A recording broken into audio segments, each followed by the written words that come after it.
info kita meluncur, nggak ada info kita tidur. APH jangan tunduk pada mafia solar. Publik tagih ketegasan Polda Sulut, hukum atau pesanan.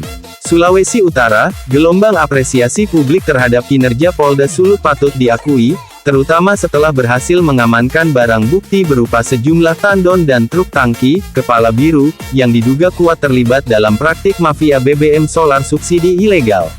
Namun di balik apresiasi itu, muncul nada kritis yang semakin menguat di tengah masyarakat.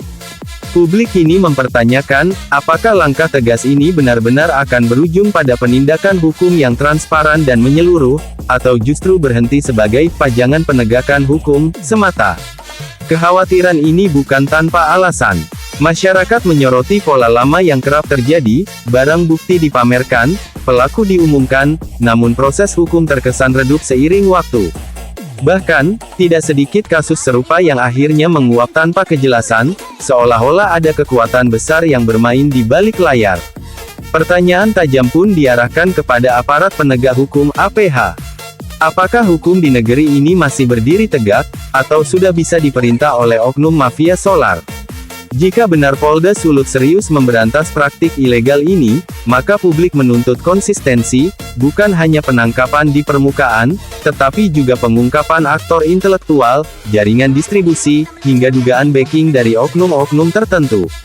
Keberanian institusi kepolisian kini sedang diuji.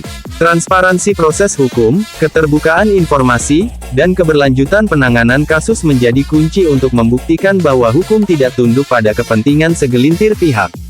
Publik berharap, barang bukti yang kini diamankan tidak akan menghilang secara misterius, dan kasus ini tidak berakhir tanpa kejelasan. Karena jika itu terjadi, kepercayaan masyarakat terhadap penegakan hukum akan kembali tergerus.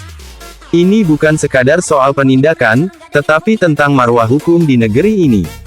APH harus menjawab, berdiri bersama rakyat, atau tunduk pada mafia.